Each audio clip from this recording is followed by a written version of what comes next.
Hey guys, welcome back to my channel. It is Crimemas Day 18 and today we will be diving into the very tragic case of Skylar Neese.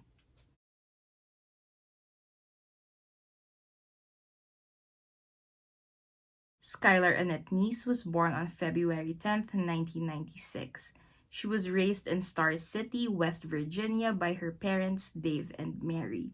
And as their only child, Skylar meant the world to them. Growing up, Skylar had always dreamt of being a criminal lawyer. She was also described to be sweet and friendly, and despite being one of the popular kids in school, she was nice to everyone.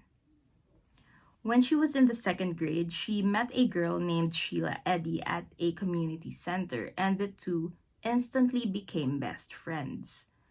They were on the same grade and were the same age, but went to different schools, which is why they were so excited when Sheila finally transferred to Skylar's school when they were in high school. Now, during this time, they also met and became friends with a girl named Rachel Schoaf, who was a transferee from a private Catholic school. The three were extremely close and were basically inseparable. People around them would describe the relationship as more like sisters rather than friends. However, as they got into their sophomore year, Sheila and Rachel were becoming way too close, to the point wherein they would sometimes shun Skylar out, often opting to leave her out of their plans. During this time, rumors were also starting to spread that Sheila and Rachel were more than just friends. And this was totally okay with Skylar. She saw nothing wrong about this alleged relationship between her two best friends. However, them leaving her out almost completely deeply hurt her. On July 5th, 2012, Skylar finished her shift at their local Wendy's and got home at around 10 p.m. She hung out with her parents for a while before deciding to go to bed. Now, she and her father, Dave, actually shared a car. And when Dave got home from work on the afternoon of July 6th, he realized that Skylar had actually snuck out of their house the night prior and hadn't returned. Worried, he called his wife Mary, telling her that Skylar was missing. Mary then assures him that she would probably be back soon and not to panic. But Dave was beginning to become frantic at this point. He knew that Skylar had a shift at Wendy's at 4 p.m., and she was not the type of girl who would just skip work for no apparent reason. A few minutes after 4 p.m., he then receives a call from Skylar's manager, informing him that the 16-year-old girl hadn't gone to work. Dave then decides to call Sheila, however, she claimed to have no idea where Skylar was. And at this point, Dave and Mary decided to report their daughter as missing. And initially, law enforcement officers did not suspect any foul play involved. Skylar was a teenager, and it's pretty normal for some teenagers to rebel. And due to this case was not treated as a runaway case and did not qualify for an Amber Alert. Sheila also helped with the search, finally admitting that she and Rachel had actually been with Skylar the night she snuck out.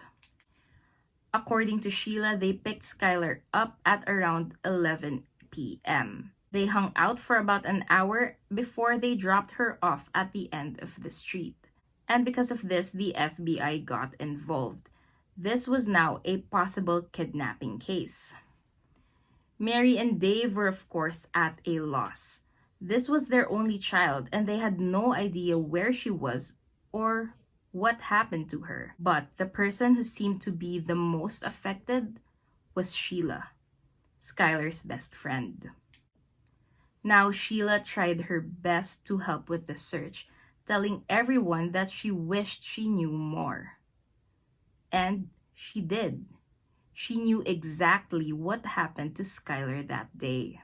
Turns out there were CCTV footages from the Neese's apartment building showing that Sheila did in fact pick Skylar up that night. However, this wasn't at 11 p.m. like what she had told the authorities. Instead, she drove by at around 12:30 a.m., and Skylar can be seen entering her vehicle at exactly 12:31. Law enforcement kept this detail to themselves, wanting to know more about Sheila and Rachel and if they could possibly have a motive against Skylar. The two girls had no idea that the police were closing in on them, but rumors around their schools and in the community were starting to spread. People thought that Skylar probably overdosed on drugs or had way too many drinks, and her best friends are covering up for an accidental death. However, what transpired that night was far more sinister than that. As the authorities brought Sheila and Rachel in for more interrogations, it became clear as day that these two were talking about what they were going to say to the officers. And all of their statements were nothing but scripted. They were also asked to take polygraph tests, which Sheila failed miserably. Rachel, on the other hand, had a panic attack. On the way to the police station, she jumped out of her car and then ran to Sheila's house. She then continued to have a manic episode at home where she started kicking and screaming.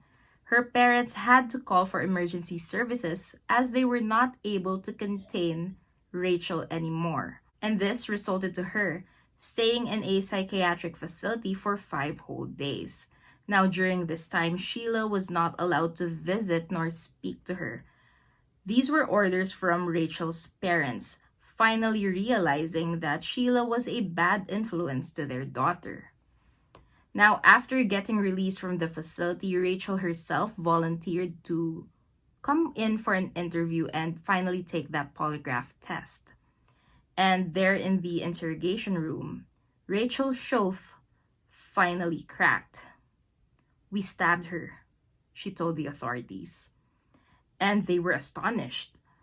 Law enforcement officers never considered murder. They too, just like everyone else, thought that these two girls were just covering up for an accidental death. Now, according to Sheila, Skylar had to go. And upon being asked why they would do such a thing to someone who was like their sister, the two girls simply said that they did not like Skylar anymore and they didn't want to be friends with her. Now, upon further investigation, the authorities figured out the actual timeline of events.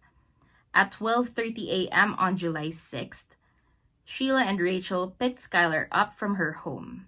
They then drove to Blacksville, going down a dark and secluded road familiar to them, as this was their usual spot where the three would come and smoke some weed. They then talked in the car for a while before deciding to get out and smoke. Skylar then realizes that she had actually left the lighter in the car, and once she turned her back on Sheila and Rachel, the two started to count and began stabbing Skylar on 3. During the attack, Rachel falls back and stops while Sheila kept on going, stabbing Skylar multiple times. And during all of this, all Skylar could say was, "Why?" After the attack, the two girls simply watched their friend bleed out. They then obtained a shovel from the back of Sheila's car and was about to dig a grave. However, they realized that the ground was too hard. So instead, they decided to drag Skylar's body into the woods and placed her under a tree where they then covered her with twigs, branches, and leaves. After this, Sheila and Rachel washed off the blood off of them at a nearby creek. They changed into some spare clothes and got home at 6 a.m. Rachel led the investigators to where they left Skylar, but everything was covered in ice and snow. At this point, Sheila had no idea that Rachel had already confessed to their crime. On March 13th, 2013, the local police made an announcement.